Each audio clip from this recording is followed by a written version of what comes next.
From blueprints to booming businesses, from groundbreaking to grand openings, this is Beyond the Blueprint. Join host Brad Howard as he takes you behind the scenes of growth and development in Mooresville, Lake Norman, and beyond. We're talking with the decision makers, the planners, the visionaries shaping our communities, giving exclusive insight into what happens before, during, and after projects that define our region. The future is being built right now. Let's go beyond the blueprint.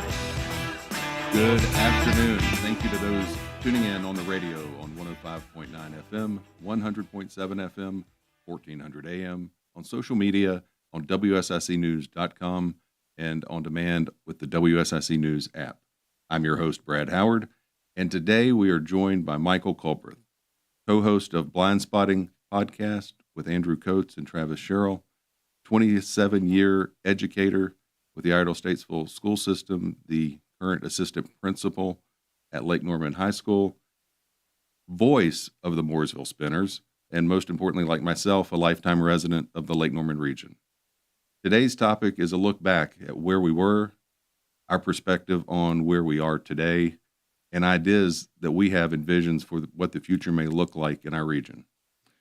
So, Michael, I have to ask you, you have our Troop 173 or Pack 173 Yes. Boy Scout uniform on. That brings back a lot of memories for me. That's right. So before we get into this, let's start there. What have you been doing? Well, I am fresh out of the woods from summer camp at Camp Bud Shield up in Rutherford, North Carolina, and I just got back into town. We were unloading the trailer.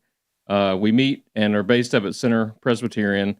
Got the trailer unloaded. I did not have time to go home and take a shower and clean myself up, so I am in full scout uniform with Sea-Base hats. So Sea-Base is one of the high adventure camps for Boy Scouting, or Scouting USA as it is now, since there are both boys and girls included. That was a weird part of camp this week, but it worked well. But so there's, not to be confused with Girl Scouts, it's Scouting USA, which is for their boy troops and girl troops. So for example, 173, there's also a 4173, which is the girls' version of 173. That they do separate things, but we were all together at camp this week. So it was interesting. Like when we were kids, when camp, like scout camp, it was just boys, right, and other boys and men, right. And And this week it was just a mixture of boys, girls, men, women leaders. But it all worked. It all worked, and everybody got along. And a lot of merit badges were earned, a lot of memories were made, a lot of experiences were had, and I was thankful to go back and do it. My son Carter,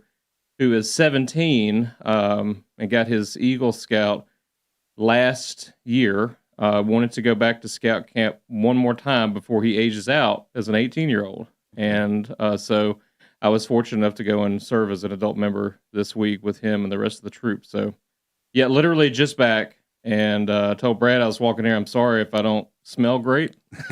But it was as hot there as it is here. I mean, it was blazing up there. And blazing here too.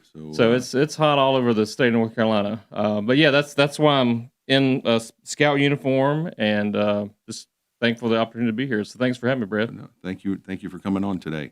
And I have to ask you, the Blind Spotting podcast. Yes. Let's start there. How did you get here? How did you get there? Right. So as you mentioned, I do that with Andrew Coates and Travis Sherrill. So Andrew and you and I go way back. We've known each other for a long time. Graduated high school together in as long as I can remember. 1994, class of '94 at Mooresville High School. Travis is a few years younger than we are. Travis's mom and Andrew's mom worked together at Davidson College. So that's that connection. Okay. And Travis is a NASCAR aficionado. He is extremely knowledgeable of the sport, huge fan, as Andrew and I are. And we go to a lot of races, and we were just kind of coming back or going to one day, and we're talking about it. He said, we should record this and do a podcast. At that time, everybody was doing, okay, well, let's try that. And now we just finished episode 119. So the next episode will be episode 120. And we've been doing it for about 4 years. And just at Travis's house, above his garage. We've got known as what? The Cottle Creek Compound? The Cottle Creek Compound. I love it. That's right. The Cottle Creek Compound right off of Highway 3.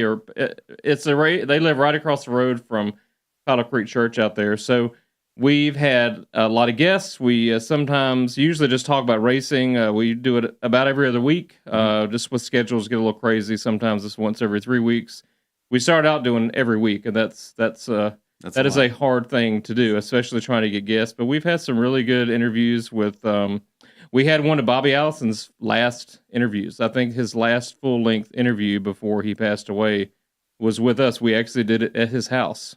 Really? Which is right across from the Osprey, the apartment complex off of Langtree Road. Bobby lived in that cove right across from the Osprey, and we did it at his dining room table with him, the three of us and Bobby Allison, just talking about racing for 2 hours. Talking about racing. That was incredible. That was amazing. An amazing experience just to have. That was pretty cool. He was a legend. Absolutely. Hall of Famer, 84 wins, I believe, 84, 85.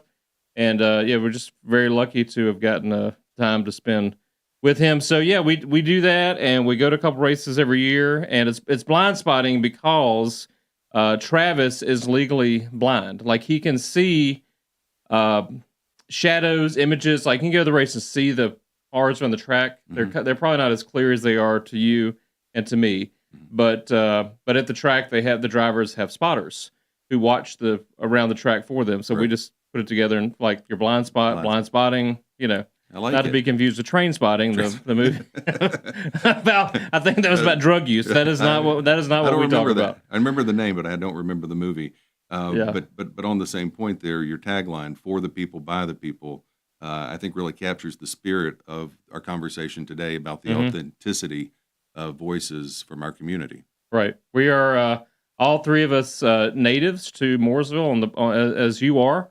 And it's very unique that we can say that we grew up, and we try to get that we use that phrase because it's us. We're just regular folks, not a career in racing. We're just fans, and we've mentioned some of the interviews we've had, but we also have talked to just people that work on the garage, like the guys behind the scenes, the people behind the scenes that make all those things happen on the racetrack every Sunday or Saturday night, and so we like to get their stories too. And so it's kind of not the poor man's NASCAR podcast, but if it's that and it makes people comfortable and want to listen, then we can go with that.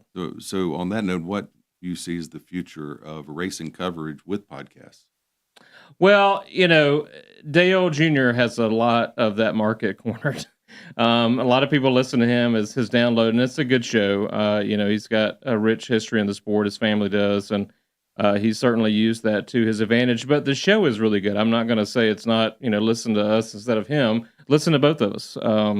He does a really good job. So, and there's a wide range and variety of podcasts out there for racing, and there's something for everybody. We may not be exactly what you're looking for, but there's something out there for you. So I think it's going to continue to be, especially with, the last 5 races were streamed on Amazon Prime. I thought that was interesting. That's a new shift. Yes, it is. Is that going after a new audience or yes, going after a new audience. They wanted to kind of grab a younger demographic that maybe just used to streaming everything, that you don't have your regular cable subscription or your satellite subscription. You just subscribe to all of the different platforms. Mm-hmm. And so I watched most, I think just either parts of all 5 or most of all 5 of those, and I thought they did a really nice job. I liked it because you could kind of watch it at any time. Like, if you couldn't watch it when the race was on, I could go and watch it at 10 o'clock at night without needing a DVR. Right. I could just go on demand. On demand, yeah. And I could go back. I could go home today and watch a race from 3 or 4 weeks ago. So.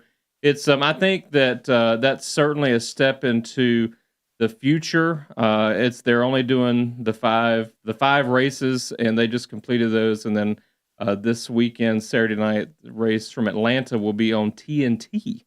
Which is used to be, I think, TNN or TB or somehow related to Turner Broadcasting. A lot of races used to be on TNN, so it's kind of I don't know what they're going to do next year, but streaming is definitely going to be a part of NASCAR broadcasting in the future, and I think that's okay. I was a little skeptical of that, but I like the way it worked. I'm more of a fan of it now than I was before they did it. Yeah, I thought it was interesting too because I was on the TV trying to find the race and I couldn't find the race and I saw it was on Prime. Right. It shocked me, but Yeah. I think that is a new audience and a good path forward. I think so too. So on that note, we're going to take a break and come right back, and we're going to tell some stories of the past. So, All right. I don't know where we're going to go. As much as we can. As much as we can. We'll be right back.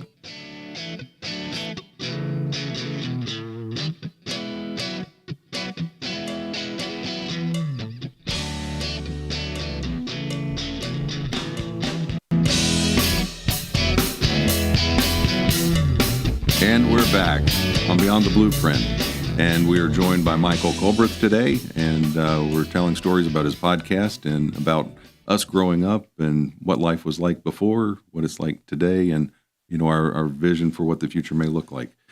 But for folks that are joining us that may or may not, they haven't lived here a long time, just wanted to recap a quick history of the lake. It started planning and construction in 1904.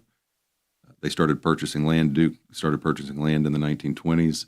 The dam started construction in 59. It was dedicated in 64, and the lake was filled by 63 to full pond. It is currently the largest man-made lake in North Carolina with over 32,000 acres and 520 miles of shoreline. The lake's creation flooded and displaced a lot of families. A lot of people don't realize what's underneath the water, that there's a lot of really cool stuff. There's some books out there. You can go online and look it up. Some towns even. There's some towns. There's some mills, a lot of things, graveyards, churches. So, and probably some things that we don't want to know about. That's right. Yeah. Last quick fact was the first metal bridge over the Catawba was built in 1911. And before the break, I was just telling Michael a story about my grandmother on my mom's side, and this was just a little over 100 years ago. Yeah. Their wagon tipped crossing the Catawba. The river. Yep.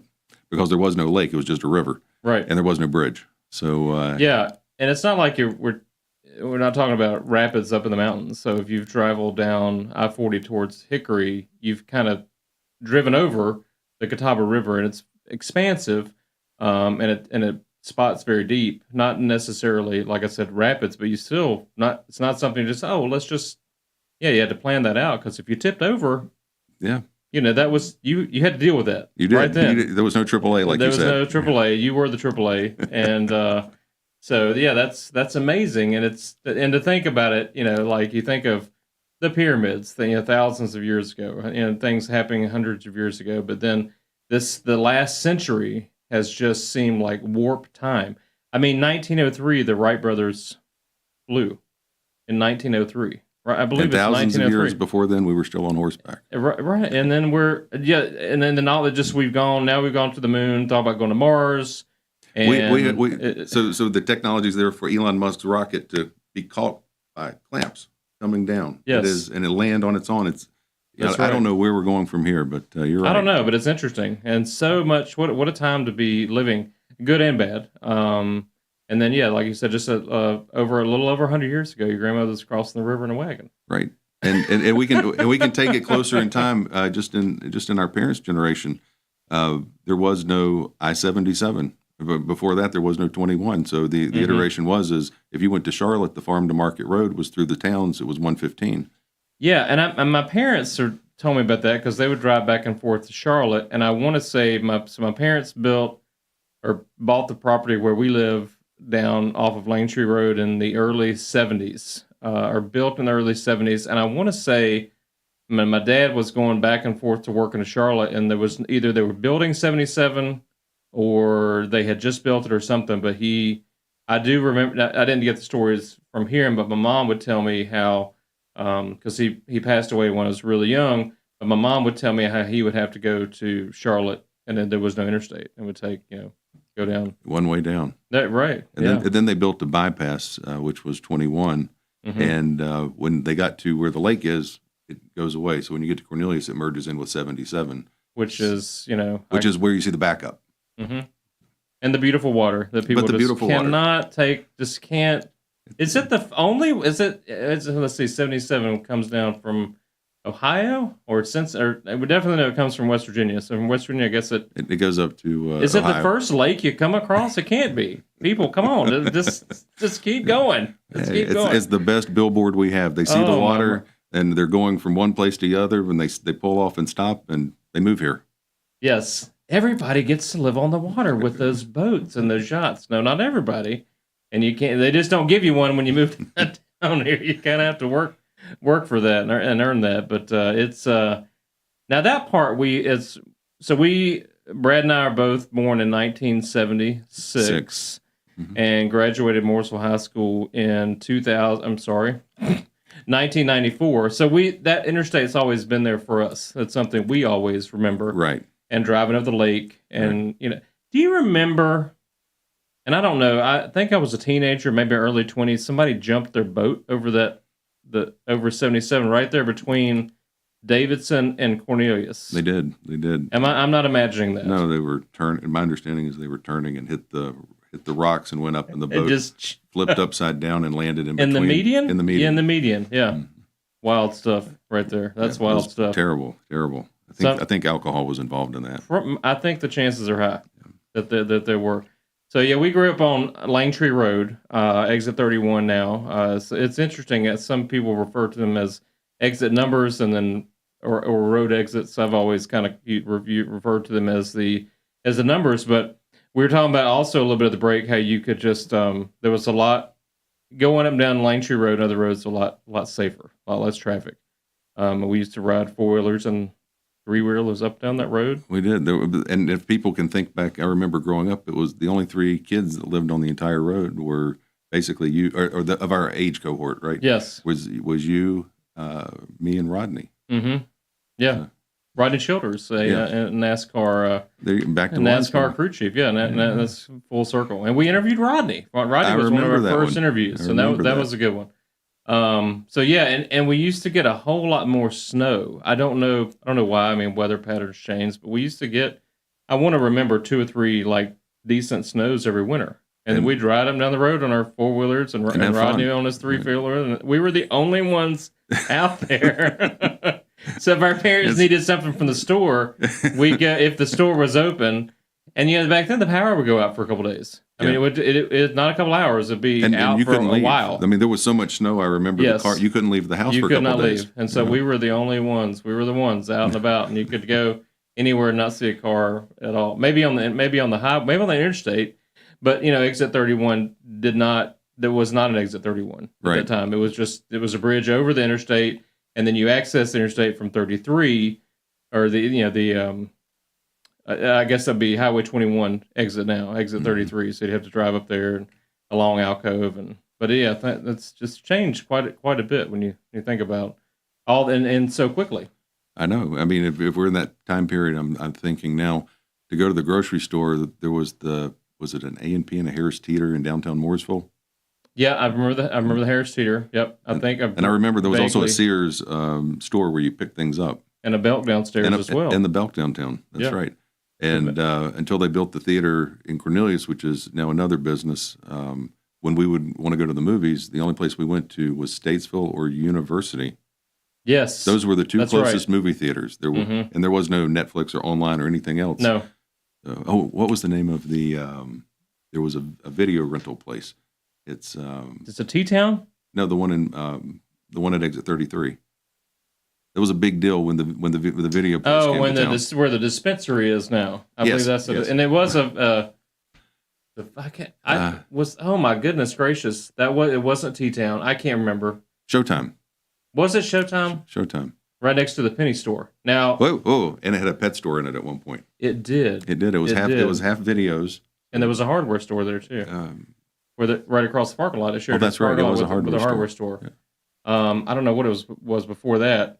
And then, of course, shared a parking lot with the convenience store, which we all called the penny store. That's right. Because there used to be a big red penny sign out in front, and it was called the store, but it had a picture of a penny. But everybody, if you grew up in the '90s here to high school, even if you went to South or Mooresville, everybody knew what the penny store was. You'd meet at the penny store to go to the movies, wherever you would go, or whatever you're doing. Yeah, that night. And if you go back to that same period of time, the edge of town in Mooresville was where the old Walmart was, which was Burger King. I mean, really, the town, the town development stopped there, and you're right. There was nothing. Sure was, yeah. And then you got out to that was a big hangout sometimes too. I think they had the Burger King. Texaco. Oh yeah, that was the place, right? the drag of Mooresville down by the mill. And we're talking about up where if you're the pit, where the pit would be now, right. and then that Burger King. So that was the edge of town. It was, and it was from where you and I grew up. It was long distance to call our friends in Mooresville. I do remember that. This? I do.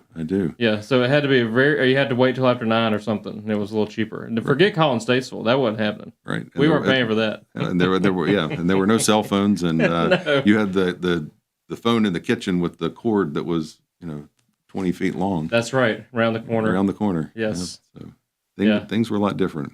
It was, but looking back on it, it was fun. It was.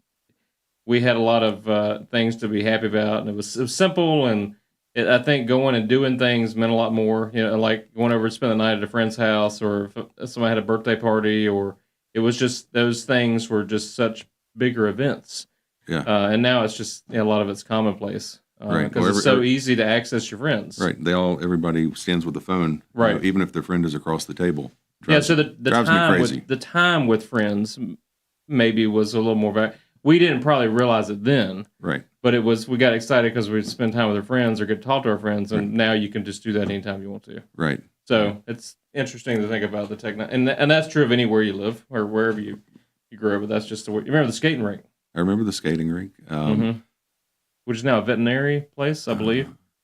I think so. I can't remember. Yeah, just up past the golf course before you get to. Oh my gosh, where am I? It's at 150 and on the Burger King side of town. Yeah, 150. Lord have mercy.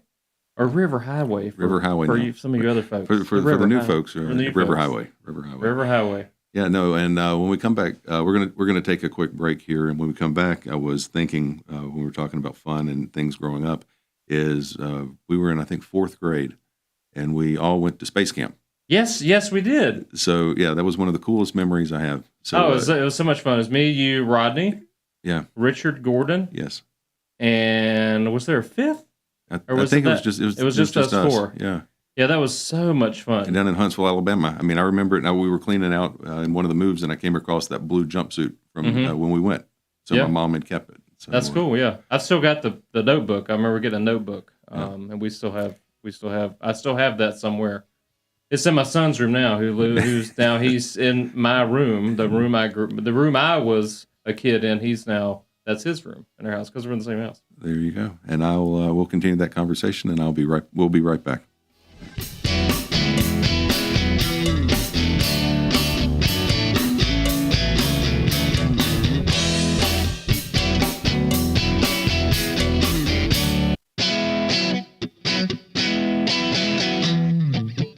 Blueprint with Brad Howard, and our guest today is Michael Culbreth, and we've been talking about his podcast, Blind Spotting, and growing up in and around this area for the past nearly 50 years. A lot's changed. It's different. Taking a trip down memory lane. We could talk about that for longer than an hour. Longer than an hour. We can talk about it for days. We could have a whole series on that. We could have a whole series on that. Yeah. We should do this by decades. We should. And we should have people from different decades come and talk about their experience and the authenticity that we talked about the region. Yes. We could. Or people and other people we went to school with. That would be I'm sure they could get really interesting. Yeah. Hey, you guys remember this? Remember that? I mean, go back to elementary, middle, and high. Wow. Yeah, that could be. That could be fun. It could be a lot of fun. It could be a lot of fun. So we will definitely do that in the future. You bet. So talking about how things grow and change, the key economic shift points of the Mooresville region especially is the first one in our lifetime was when the mill shut in downtown Mooresville. Mm-hmm. And I mean, the mill employed a large percentage of Mooresville's population. It did. Was that Burlington? It was Burlington. Okay. Which is now, for people that are just now. Yes, I was going to get, that's where I was going next, but you go ahead and take it. No, I was just going to tell you what's there now, but you know more about that than I do. Oh, no, it's the where Alino's Pizza and Barcelona Burger and Greenworks. I mean, it's 1 million square feet of space. And what's the new Mexican restaurant? Picasso. And I still haven't gone by there to get the soup, the fish soup that you told me about. I haven't forgotten it, but I never can remember when I have bad news. News. Don't no. Yep, bad news. It'll be back in October or November. It's a seasonal. Okay. It's a seasonal. Okay, item. well, it is. Yeah, during the summer that might not be as appetizing. Oh, yeah. Well, remind me because I do want to go try that. Well, the tacos are great too. The tacos are phenomenal. Yes, and a great antique market. It is. It's a lot of cool stuff. And that coffee shop, I can't think of the coffee shop. Define Coffee. It's very good. Mm-hmm. Went in there during the Christmas parade last fall, and for the first time, I had not been in there before, and was delightfully surprised. Great staff, and we get nothing out of promoting them. I mean, unless they want to provide us with free coffee, but it's just a really good coffee shop. So I would go check that out. A little plug for all of those shops down there. Absolutely, yeah. And from the street, you don't realize it, but there's 1 million square feet of retail businesses, restaurants, offices. It's an economic development engine for the town that was a vacant mill. So back to the story, when the mill closed, those layoffs decimated downtown Mooresville. And, luckily that happened over time, but that's where motorsports, comes in. We had, there was a hub relocation for, what was that? Was it Piedmont? No, it was U.S. Airways, or what became U.S. Airways. Yeah, Piedmont, and then U.S. Air bought Piedmont. Because I think Piedmont was based in Charlotte. Right, and then they moved their people from Pittsburgh down here. U.S. Air did. Yep. U.S. Air did. That's that's going way back. I remember that merger. I think I was around 14 or 15. Because I think that merger happened on my birthday. I don't know why I remember that, but it happened on August the 5th. And it was a sad day for a lot of people. A lot of people weren't happy about that. Right. Because Piedmont was a great airline. You could always get a good flight and good service on Piedmont. And not that U.S. Air was bad, but it's just, people were afraid of how that was gonna go. Yeah, and that was wow. That was a big deal. Yeah, and then the first, if we're talking from a development standpoint on that, really the first subdivision up here around the lake was Bridgeport. Yes. And I remember a lot of the people that moved in there early on were pilots, flight attendants. So it was, and that was from that relocation or that moving the hub down. That was before the peninsula in Cornelius. It was in the 80s. I know they were around the same time. Yeah. Yeah, in Iredell County. And that was in Iredell County. And the people that lived in Peninsula were your Hornets.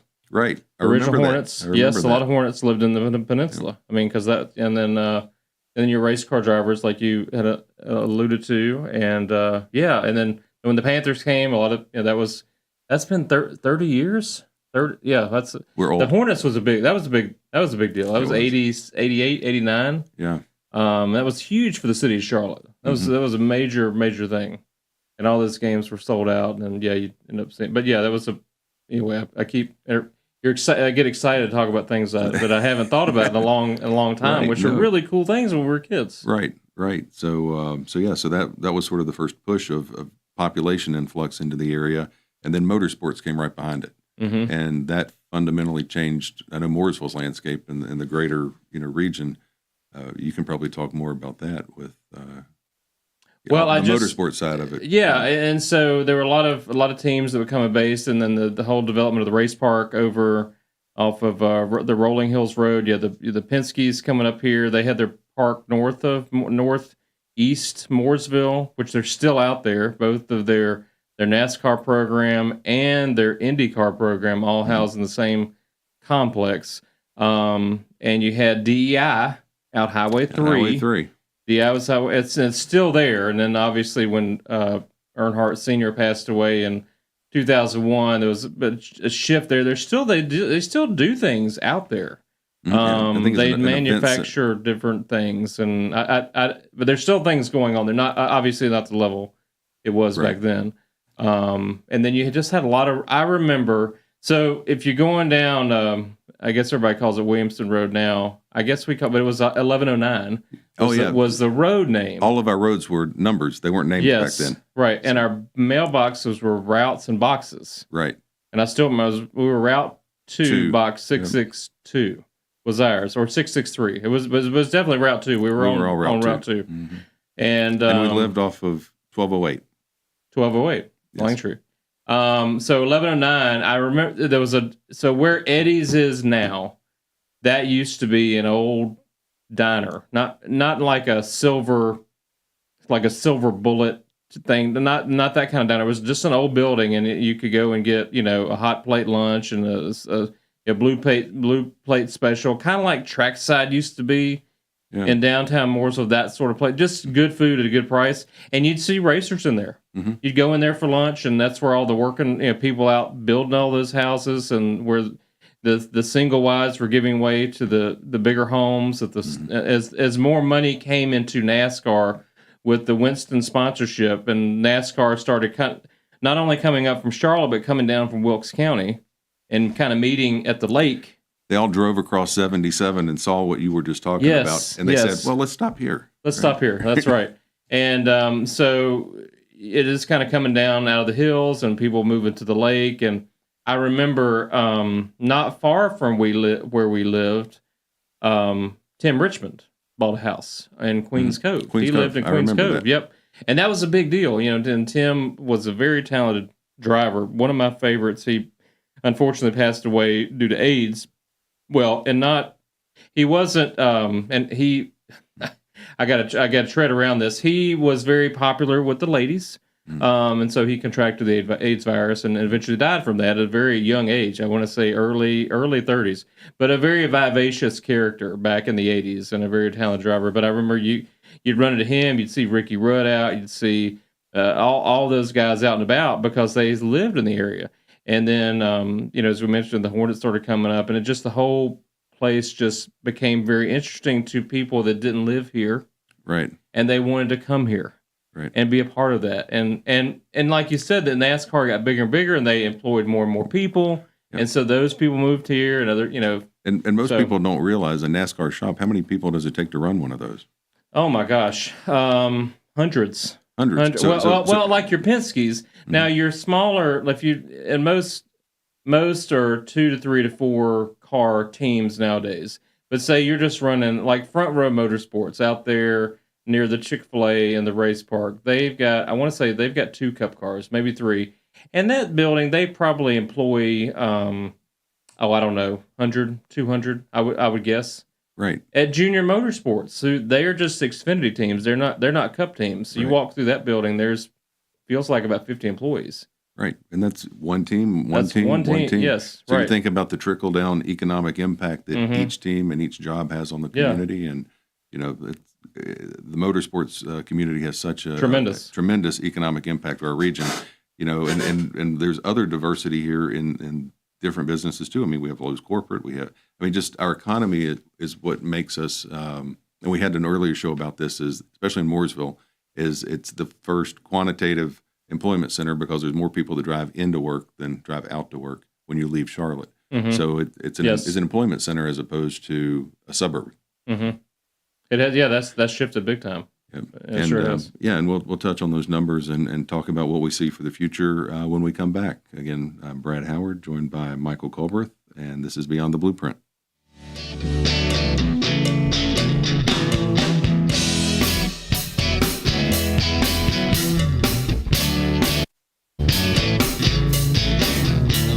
And we're back on Beyond the Blueprint. I'm Brad Howard, and this is Michael Culbreth.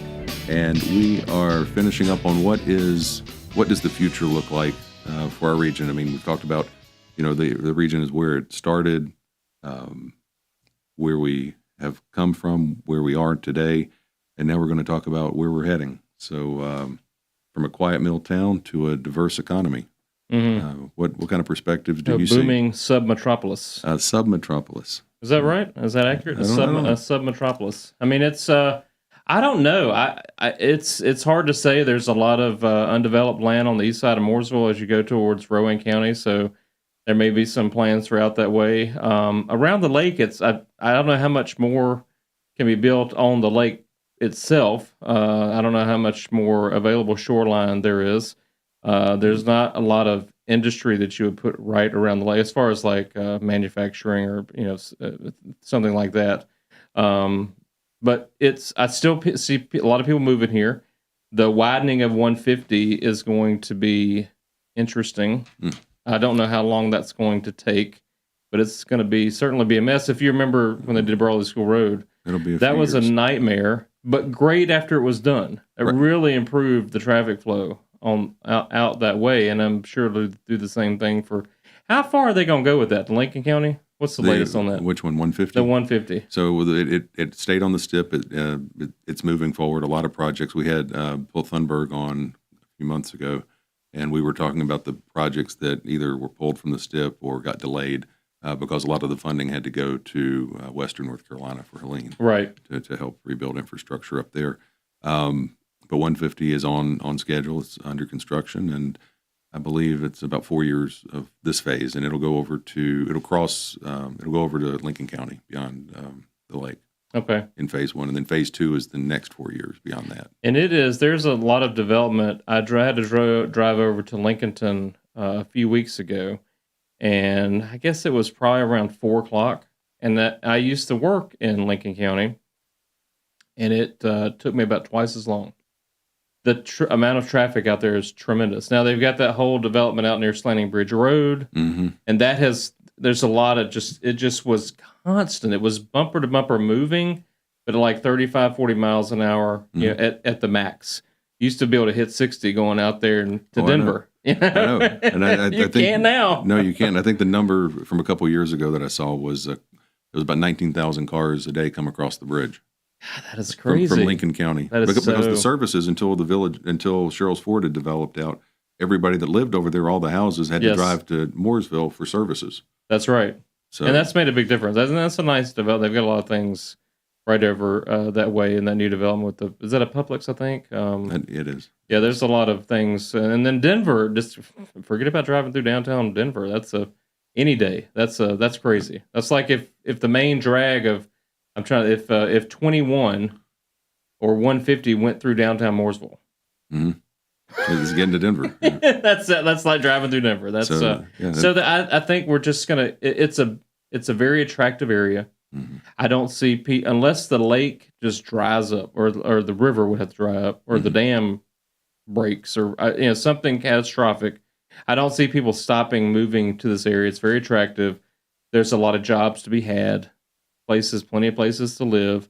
It's north of Charlotte, which I've always liked it. And now once they get the red line, I believe it's the red line that's supposed to run in Mooresville, whenever that is. I would love to see that happen. I think it's fun to ride the train in, like if you're going to a Panthers game or whatever, or just going to the Blumenthal or whatever reason you have to go into Charlotte. It's nice to go into Charlotte and then be able to leave Charlotte. Mm-hmm. But Charlotte is getting a lot closer.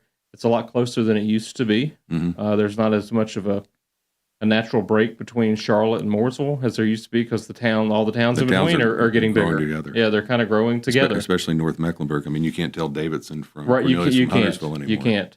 So I see more of the same, Brad. I mean, that's kind of the way I see it. I don't know if that means that it's going to be a more attractive place to live, or it's just going to be a kind of a pain to get around. Well, as we get older, mm-hmm. I don't know how much we're going to want to drive and all that anymore. I'm not sure if I don't know. I don't know what that means for my future. I mean, I used to drive south for almost everything. Now I hardly drive south for any service. So it's convenient. Yeah, you don't have to go very far. Yeah. So we spend our money in our own community. Yes. We help our local businesses, succeed and thrive. No, we're definitely on a good trajectory. One thing that when we talk with different folks from the different towns on this show, we want to be sure that Huntersville maintains its own identity. Davidson, Cornelius, Mooresville, Troutman, Statesville. That when you do stop in each community, it has its own identity, and it doesn't grow like Atlanta, where you can't tell where you are, or South Florida, where you just go from town to town to town. I hope we do not become that. I don't want to become that. And I know the leadership now is in all those towns works together to make sure that doesn't happen. Mm-hmm. So because when you're in each town, because they all have their individual charm. Right. Yeah. Yeah, that's true, and they are unique. I mean, Huntersville, Davidson, Cornelius, you see a little something different each of those towns, and then Mooresville's got its own things going on. Yeah. So yeah, you're right. That's that, and I'm glad that they have that vision, and that they're doing things to make that vision a reality. Yeah. So you just said something really interesting, and the reason I love Mooresville in this area so much is you can go into any of the restaurants and you don't know who is sitting there. We have such a diverse population of Yes. people with all different skills and backgrounds, and that came from everywhere. And when you look back, and we talked about the people that have been here, Mooresville was, when we graduated high school, was about 8,000 people, and in 2000 it was around 18,000 people, and in 2020 it was over 50,000 people, and that's just the corporate boundaries of Mooresville. Yeah. If you look at the lake area, just south of, if Iredell County is almost 50 miles north to south. South of Cornelius Road is well over 100,000 people. So that little bottom 5-mile section of the county is over half the population. That's a lot of people. There's a lot of people. Yeah. So we just need to. There's room for more, but we don't. I mean, and it's not that we don't. I guess my hope is that the powers that be will, because we've had a lot of growth really quickly. And I've always felt this way, and even have made this statement in front of the town board of Mooresville before. It's not that we don't. It's not that we want to freeze progress or hold. We just want to progress responsibly. Right. And you think about, if I need to get out in a hurry, I want to be able to get out in a hurry. Right. And right now, I don't know if I really feel that I can do that. If I needed it definitely to. Depends on what time of day you leave. It does. Right. And so responsible growth is what we need. And I know there's the whole, do you put the single family homes in, or do you widen the road first? Well, the single family home taxes pay for the roads, right? Or which comes first? That's the problem. That's what everybody says. You got to put all the roads in before you put all the houses in. Well, you got to have the tax revenue before you can put the roads in, I guess, right? I mean, you can probably speak more to that than I can. Well, in North Carolina, it's a little backwards. Whereas it's just not backwards, it's just different. Whereas the NCDOT and the state they control all the roads. So you're reliant on their funding formula. So like all the money going to the Western North Carolina really impacted a lot of communities that had planned, and they had approved projects. Just like 150 is the best example. All those projects were approved by various boards over decades. And it wasn't the local board's fault that the road didn't get widened. It just kept getting reprioritized. So the original discussion for 150 started back in 1987. And they didn't start widening it till this year. Thought it was coming. And so then it just got pushed off. 07, 17, Right. Over 30 years. Most roads, by the time they say we want to build one, it's at least 7 years at a minimum until that road's under construction. And the local communities just don't have the vehicles, and unless they tax the citizens to build the roads. Right. So, and it's hard from a legislative standpoint because you have to tell somebody in Wilmington why they shouldn't have their road, so that somebody in Mooresville or Cornelia should have their road. It's well, I will say this: we go on vacation, and when we the most Eastern traffic North Carolina we normally may not have been the best example. Right. Now, anywhere you can go to Florida and come back, or you can go to Virginia and come back, and then usually, and it's not probably just the time of day, but it's usually we hit the most traffic within 15 minutes of getting home. It's like, oh, we're back. Yeah, when you're coming in, you hit it in Charlotte. We're back. Yep. Here it is. It's welcome home, especially if you're coming in on 77. Unless you have the quick pass. Well, if you have the quick pass, but and sometimes that backs up. That gets a little expensive. And in rush hour, up here at the lake, I know it can hit $5-6 a section. That's right. That's why you got to get those mannequins and put them in there. No, don't do that. That's what, but I like it because, as I mentioned earlier, if you're going into Charlotte for an event, there's usually 2 or 3 or 4 of you in the car, and you get 3 in there. It's free, right? So we try to take advantage of that. Transponder. You got to have the kind that slides. Right. You don't just put 3 people in the car and go. You have to have the, right. Yes, So look into that if you're a traveler, and I'm not going to pay. It's $17, I think, for the transponder, and then it's and I think you get a discount too. You do. Right. You do. Instead of $5, it's $4.25. And then if you're traveling in other, and then if you're traveling in other states, I think you can use it on some of those as well. Yes, that's true. That's true. Well, no, I just want to thank you for taking time and coming on the show. Thanks for asking me. This was a lot of fun. I hope we can do it again. We absolutely will, and we'll bring some other people on, and we can have some really good conversations about the same topic. Just look at it in different perspectives. We can. Yeah. I'd like that a lot. So we'll make that happen. Again, this is Brad Howard, Beyond the Blueprint. with guest Michael Culbreth today, and look forward to our next conversation. I do too, Brad. Thanks for having me. All right. Thank you so much.